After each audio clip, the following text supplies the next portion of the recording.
there are a couple of different ways to look at the job that I do. One way is you can say that I'm a storyteller. I'm going to tell you a little story. The other way is that you can say I'm a propagandist. And propagandists are people who are in the job of changing other people's minds. And I like to use that word because people are afraid of it. And I want people to think about whether or not their minds are being changed when I'm telling them stories. My personal story comes from, I come from an affluent class background, went to fancy schools. My first job out of college was with an oil company. My fourth job out of college was with a defense contractor. Secret clearance, blah, blah, blah. And then I fell in love with a witch. Everything got turned around a bit. I started doing nonviolent direct action stuff. I've been arrested 50 times in a dozen countries on 3 continents. I lived in collective houses in San Francisco, anarchist collectives in San Francisco. I really wanted to sail around the world. I had a girlfriend who was a sailor. She taught me how to sail. And then she found her ideal community and went off, and I hitchhiked on sailboats across the Pacific.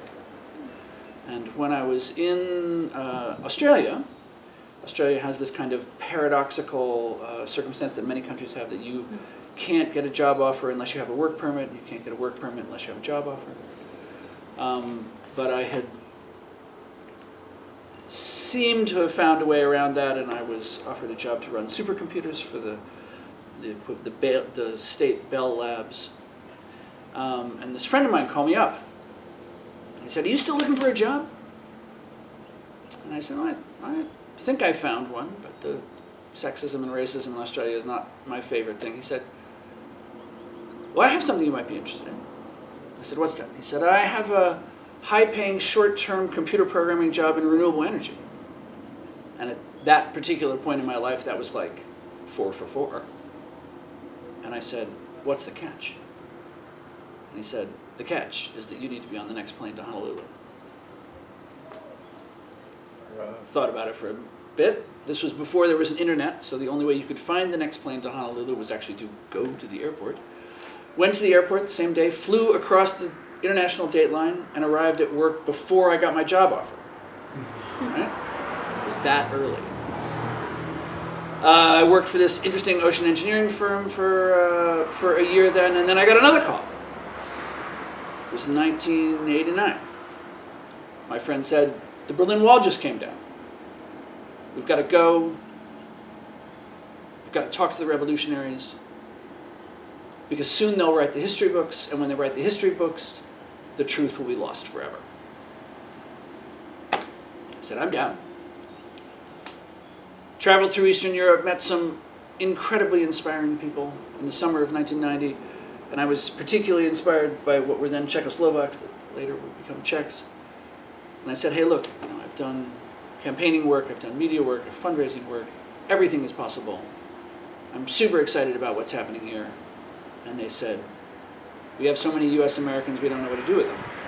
Go back to the West, and if we need you, we'll call you." I was a little brokenhearted, but... And I had fallen in love with a Dutch gal. I lived in the Netherlands, on the German border for a while, and in Amsterdam for a year. And I worked for an international anti-nuclear organization that was stationed out of Amsterdam. And we had a Czech intern who came and worked with us there. And during the time that he was there, Westinghouse took over the plans to complete the nuclear power plant in his country. And he said, "We're fighting the Americans. We don't know how to fight the Americans. You're an American. You can come to the Czech Republic and fight Americans." I said, "Great." So now I have my invitation. I went to the Czech Republic. I started getting involved in direct action stuff. And as happens, I got arrested. And as happens with internationals in foreign countries, they say, "You can't get arrested for political action here. If you do this again, we're going to stamp your passport and you're not going to be able to come back." So I went to my Czech counterparts and said, this is a problem. Even if I wanted to, it's impossible to avoid getting arrested if you're organizing nonviolent direct actions. At some point, even if you don't want to, they will swoop you up. And I don't want to get thrown out of the country. They said, oh, no problem. You just have to get married. And I said, where I come from, you have to have a wife to get married. This is not a solo thing you can just do. He said, no, we'll organize one. Organized a fantastic young woman who married me, who's an ex-bank robber, but that's another story. And I did international anti-nuclear organizing in Eastern Europe between 1991 and 1997, and particularly bringing large international protests to reactor complex and making lots of noise. And in some cases, very gratifyingly, succeeding in stopping reactors. But more importantly, building movements, because when you fight reactors, you usually lose. So you need to make it make sense, even if you usually lose. In '97, my Dutch girlfriend and I decided we were going to come back to the United States to do a sabbatical for a few months. And I said, where do you want to go? And she said, I want to go to a place where I don't have to work for money. And I said, I have not described my country to you very well, because there's almost no place in the United States where you don't have to work for money. And clever lass that she is, she said, yes, almost no place is not the same as no place. Tell me about those places. So I gave her a book about Twin Oaks. It's called Is It Utopia Yet? The answer is no, but this book is still interesting. She read it, she said, this looks fine. So we went to Twin Oaks with the intent to stay 6 to 9 months, and we've been there 18 years. And we have a 13-year-old son in our poly family. He has 2 dads from before when he was born, and a mom. And and 2 years ago, I also became a member of Acorn, which is another community that Twin Oaks founded that's 7 miles down the road. And what's important about these communities is they are economically self-sufficient. So they have their cottage industries. The cottage industries generate income. The income is pooled. And from the pooled income, all of the needs are met of the people who are there. So to use a word that's scary not to people in this group, it's a small C communist operation, right? From each according to their ability, to each according to their need. All of the work is done voluntarily.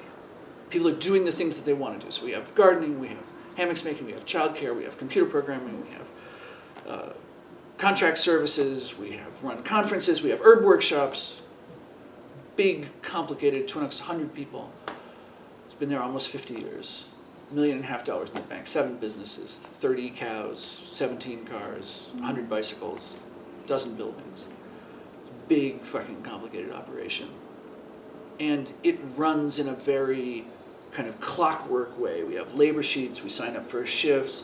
You don't have to sign up for shifts, but you're responsible for clocking 42 hours a week, and if everybody does their 42 hours a week, then we make what we need to make it work. The reason I moved to Acorn 2 years ago is that it's much more an anarchist format. We're not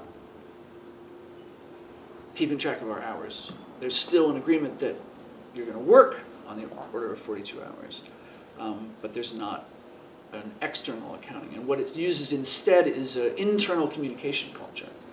And this is, I think, sort of the most important part of the Point A message for existing communities. And it has 3 parts. The first part, which is easy and probably you already have embraced, is the idea that the group makes decisions using consensus. And you talk about it until you figure it out. The second part, which is super powerful, and a number of communities have been adopting it since we've been pitching, it is the idea of doing clearnesses, in which every person in the community talks face-to-face at least twice a year with every other person in the community about what it's like to live with them. And particularly in the larger communities, this is fantastically powerful in diffusing gossip. Like if we're talking at least twice a year about how I feel about you being in the community and how you feel about me being in the community, then hopefully the things that I haven't been saying get said and we get clear.